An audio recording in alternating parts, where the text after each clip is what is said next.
नमस्कार defence aspirants, स्वागत है त्रिशूल डिफेंस एकेडमी के यूट्यूब चैनल पे। भारतीय नौसेना आत्मनिर्भर बन चुकी है। भारतीय नौसेना को बाहर इंजीनियर्स ढूंढने की ज़रूरत नहीं। इसके लिए भारतीय नौसेना अपने इंजीनियर्स खुद प्रोड्यूस करती है और वो प्रोड्यूस करती है 10+2 नेवी टेक्निकल एंट्री स्कीम से।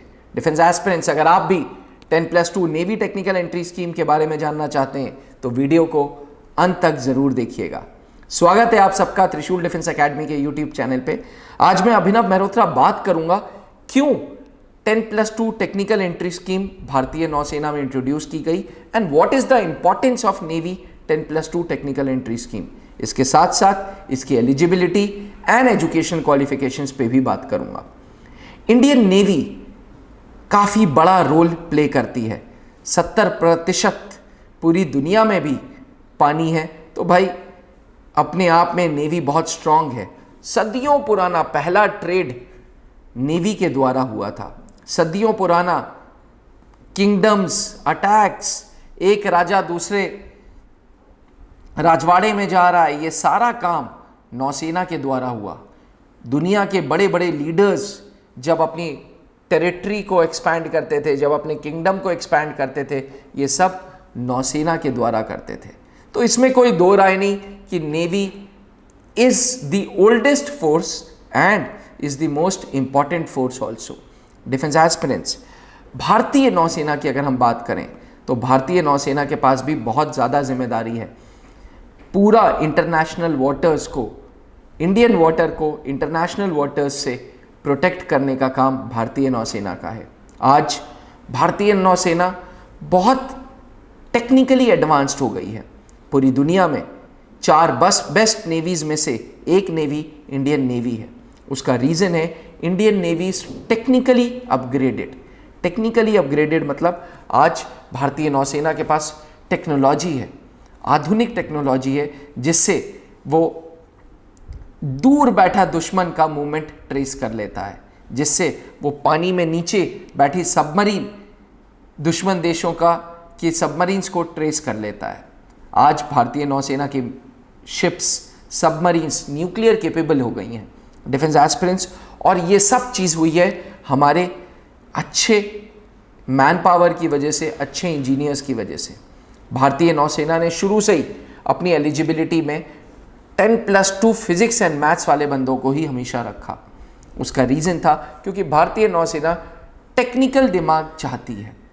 ऐसी टेक्निकल दिमाग के लिए लेट 1993 में इंट्रोड्यूस हुई थी नेवी 10+2 टेक्निकल एंट्री स्कीम।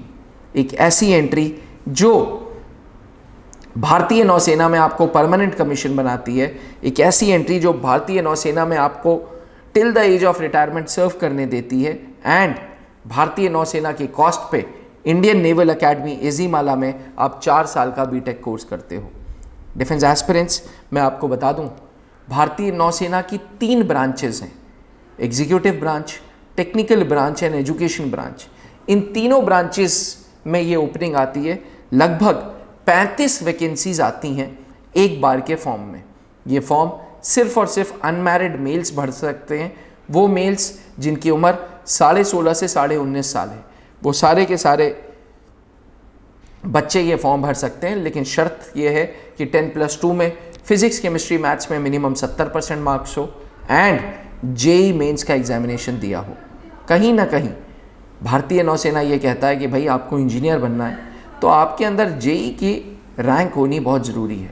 अगर जेई रैंक नहीं है तो आप ये इंडियन नेवी 10+2 टीएस का फॉर्म नहीं भर सकते।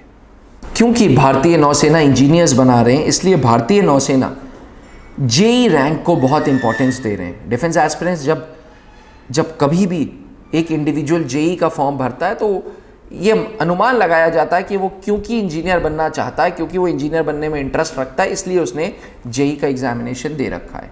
और यही रीज़न है कि भारतीय नौसेना ने जेई इंट्रोड्यूस करने के बाद किसी प्रकार का कोई रिटन टेस्ट नहीं लिया। This is a direct entry. JEE score के बेसिस पे, आपका कट ऑफ के बेसिस पे आपका कॉल लेटर आता है। जी हाँ, क्योंकि ये एक डायरेक्ट एंट्री है, क्योंकि इसमें कोई रिटन टेस्ट नहीं है, generally level of competition is very high और सीटें कम हैं। 35 सीटें और बहुत ज़्यादा एप्लीकेंट्स फॉर्म भरते हैं। इसलिए डिफेंस एस्पिरेंट्स, मेरी दरख्वास्त रहेगी आपसे कि प्लीज़ नेवी टीएस की तैयारी, एसएसबी इंटरव्यू की तैयारी सही मार्गदर्शन में लीजिएगा, सही मेंटोर्स के नीचे लीजिएगा, उन मेंटोर्स के नीचे जो खुद एसएसबी बोर्ड्स में रहे हैं, जैसे कर्नल पंकज मल्होत्रा। त्रिशूल डिफेंस एकेडमी में पूरी की पूरी एसएसबी इंटरव्यू उनके नेतृत्व में चलती है, उनके गाइडेंस में चलती है। He has been a interviewing officer, he has been a deputy president in army selection board. अपने आप में बहुत ऊंचा ओहदा है ये, अपने आप में बहुत ऊंचा पद है ये। उनके गाइडेंस में पूरी की पूरी एसएसबी इंटरव्यूज चलते हैं। कर्नल सौमित्रो दत्त सर, जो खुद defence institute of psychological research DIPR से GT ऑफिसर बने। डिफेंस एस्पिरेंट्स ऐसे इंडिविजुअल्स के अंडर में त्रिशूल SSB क्लासेस चलाता है। शुरू से ही since year 2003 late wing commander Anoop Mehrotra ji भी फौज में GT ऑफिसर थे, उनके गाइडेंस में SSB की क्लासेस चलते थे। बात करें वापस 10+2 टेक्निकल एंट्री स्कीम की, तो इंडियन नेवल एकेडमी में 4 साल का कोर्स होता है जो बीटेक की डिग्री ऑफर करता है। BTech in mechanical, BTech in electronical engineering, BTech in applied electronics and communication. आपको मिलता है जवाहरलाल नेहरू यूनिवर्सिटी की degree and till the age of retirement आप भारतीय नौसेना में सर्व करते हैं।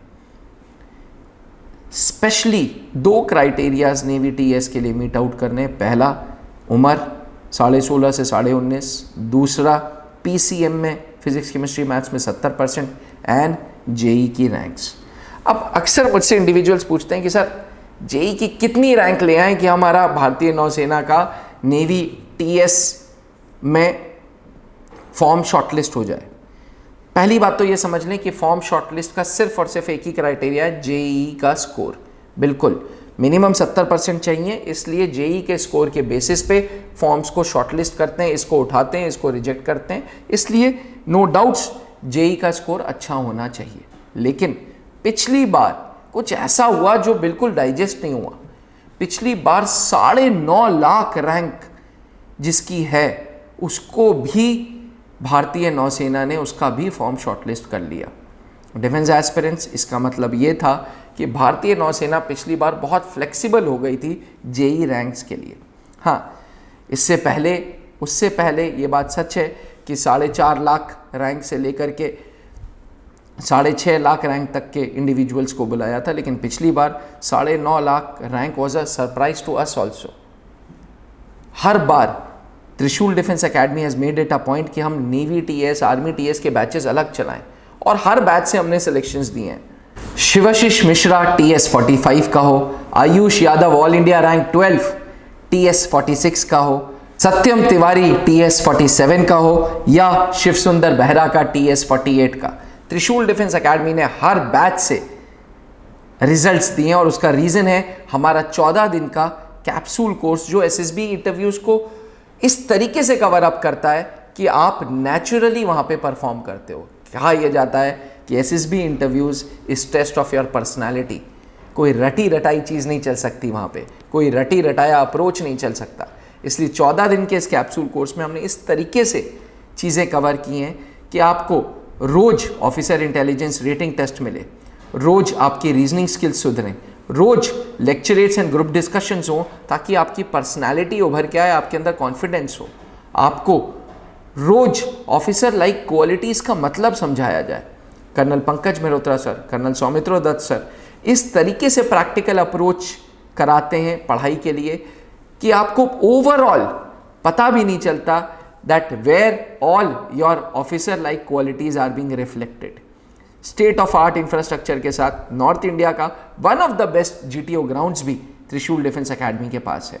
डिफेंस एस्पिरेंट्स, अगर आप भी नेवी 10+2 टेक्निकल एंट्री स्कीम के एस्पिरेंट हैं तो याद रखिए साल में 2 बार फॉर्म आता है, जून जुलाई में पहली बार एंड जनवरी/फरवरी में दूसरी बार। ये opportunity is not to miss an opportunity है। कहीं ना कहीं इंडियन नेवी की कॉस्ट पे आप इंजीनियरिंग भी कर रहे हो, इंडियन नेवी में ऑफिसर भी बन रहे हो, देश सेवा भी और इंजीनियर बनने का सपना भी पूरा होगा। तो डिफेंस एस्पिरेंट्स, अगर आप भी 10+2 TS नेवी के लिए अप्लाई करना चाहते हैं तो नीचे लिखे हुए व्हाट्सएप नंबर पे मुझे कमेंट करके ज़रूर बताएं। मुझसे डायरेक्ट बात भी कर सकते हैं। इस वीडियो के नीचे आप कमेंट करके अपने सवालों को भी पूछ सकते हैं, ताकि अगर कोई डाउट होता है तो मैं आंसर्स दे दूं। Thank you. जय हिंद।